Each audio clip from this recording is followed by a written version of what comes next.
Many congratulations to the top 3 finishers of the sprint race here at the FIA Formula One United States Grand Prix. In third place, Carlos Sainz. In second place, George Russell. And taking his third sprint win here in a row, our winner, Max Verstappen. Now, lots of people in the press conference. I'll keep this brief. Max, just a summary of your race, first of all, please. Was okay. I mean, start was good, but then I think the overall pace throughout the race, I expected it to be a little bit better. So that's something that we need to work on, especially if the McLarens are not out on that one tomorrow. I do think that if they would have raced today, it would have been very tough to keep them behind. So that is something that, for tomorrow we need to work on. But nevertheless, I mean, I take it. We take the points. It's positive. And now we just need to look ahead, how we can improve a little bit the pace. All right. Very well done to you. Thank you for that. George, same question to you. Just sum it all up, please. Yeah, obviously just stayed out of trouble at turn 1 and, fought hard in those first laps after the safety car to try and get past Max. Obviously had half a chance. I knew that would probably be my last chance, so, sent it. Obviously just couldn't quite make the corner. But, P2, I think similar to what Max said. I mean, it was decent. It was okay, but if the McLarens were there, I think they'd have been probably ahead of us. Right, very well done. And Carlos, please, same for you. Same what? Just a summary. Same question. Okay.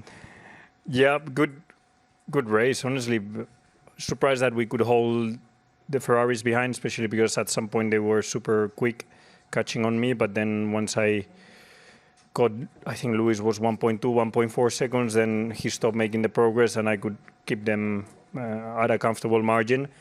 We need to improve a bit the race pace, especially low speed feels like we have a bit of margin to improve hopefully for tomorrow, but the car's been giving me confidence all weekend and hopefully we can keep building on it because it's been a very solid weekend given the fact that we missed practice and we still managed to put it P7 on the grid and podium today.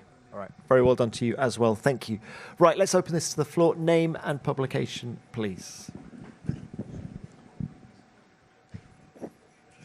Luke Smith from The Athletic. Max, with regards to the championship pitch, obviously it's the perfect start for you this weekend. When moments like this happen, do you start to believe a little bit more that this title could be coming back your way, or are you going to need a lot more of this to happen for it to be a serious thing, do you think? No, it's not about believing in it. I just take it race by race. I mean, I just try to do the best I can. Today, perfect for me to get those points. It brings me a bit closer for sure, which I think is nice for everyone. Maybe not for them, but in general for everyone. I look into different things. I was not entirely happy with the pace in the race, and I know if we want to win tomorrow, we need to be better. And that's what I'll just focus on. Thank you, Max. Next, please. Max, can you say what changes you will need to make to the car to make it stronger in the race for tomorrow? Just a bit more grip. Better feeling on the balance of the car.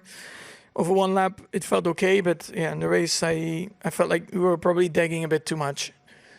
Like I said, we didn't have a proper reference against the McLarens, but for sure they would have been faster than I think I was now in the sprint. So, just thinking ahead.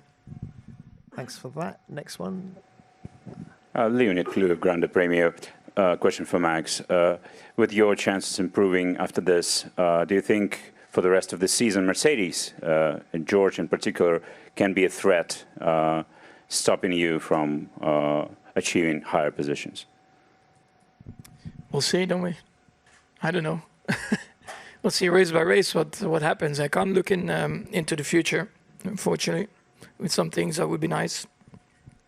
Yeah, we'll first see what we can do in qualifying. Thank you. Next.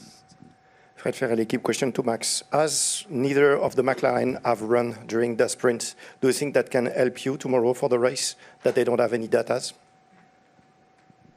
I don't know. From my side, I was just not entirely happy with the pace, so that's what I need to work on.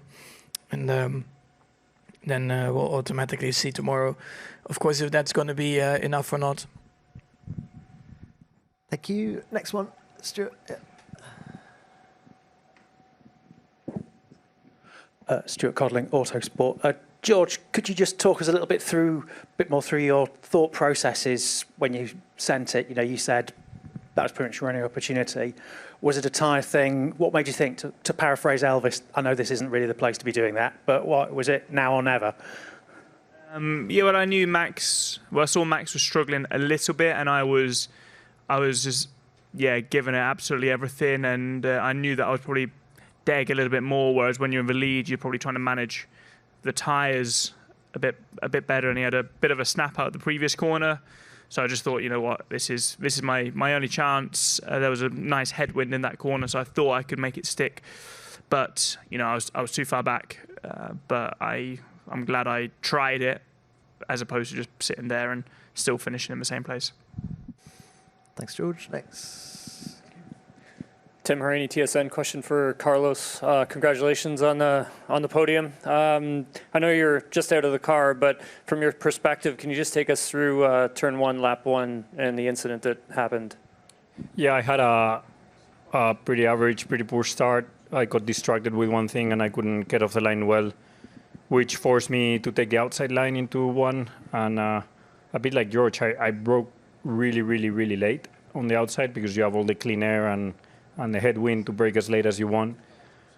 But then I realized, looking left, that the guys on the inside had braked as late as the guys that we were almost already out-braking ourselves on the outside. So, yeah, I kind of thought there was going to be contact there because people brake really, really late on the inside, and there were a lot of cars on the inside. And I just took basically evasive action going all the way around the outside. I thought at some point I was going to go in the gravel of how much I had to avoid the accident. And then suddenly I found myself in P3.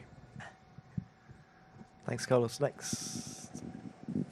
Ronald Vodding, motorsport.com. Question to Max. Even though you said you're not happy with the race pace, is it still different from earlier this year? Because you said in Singapore sometimes we got a bit lost during the race weekend. Is the feeling different now that at least you've got some more directions and confidence? We're not lost, but we just need to look into some details in the car, to see if we can make it a bit better for the race, especially. Thank you. Yep. Another one at the front. Sahil Kapoor, NBC. Question for Max. You've started P1 and P2 here. How did it feel off the line today? At what point did you realize you were going to keep the position into turn 1, and any lessons for the Grand Prix tomorrow? The start was good. I mean, I looked in my mirror and I could see immediately that I didn't really need to defend. So it was more about driving a bit in the middle because turn 1 is very wide. I just tried to do my normal line, normal corner. And then, of course, I looked again in the mirror and suddenly there were some cars turned around. It's that type of corner. In the start, you can also gain a lot of positions if you do it well. But at the same time, it's a risky corner to try and get positions at the same time. But it seems like the tarmac at least is a bit more consistent left to right. Singapore was very tough if you would start on the inside. I think with that tarmac that has been later 2 years ago, I think that helps a bit to make it a bit more fair, between left and right.